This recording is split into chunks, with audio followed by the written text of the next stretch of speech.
Para dun sa mga naka-rim 15 na ELF mga kabisyo, 5 stud. Para sa inyo to, meron tayong available sa Baluarte natin. Rim cover, brand new na luha. Ayan o. Mga rim 15 mga kabisyo. Ganda niyan, bago. Yan yung pangharap. Ito yung panlikod. Punitin na natin. Ayan siya. Bali, 4 na piraso pagka-set ang kailangan nyo. Pwede naman tayong pa-isa-isa lang kung kulang lang kayo na isang pangharap. Kung kulang kayo na isang panlikod, okay lang mga kabisyo. Basta tawag lang kayo sa number na naka-plus sa screen natin.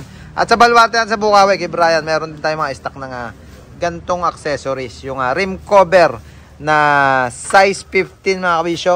Brand new, luha. Sa mga single tire din nga pala mga kabisyo, Flexi-Track. Pwede din to. 4 na pangharap ang gamitin natin. Ibig sabihin, pwede sa likuran to. Isang likod, isang harap. Ganito yung set na kukunin nyo para sa mga single tire na Flexi-Track mga kabisyo. Yan. Pwede. Na ganun setup. Pwede rin naman na 2 harap, 2 likod para sa mga double tire naman na naka rim 15 mga kabisyo. Iyon, no?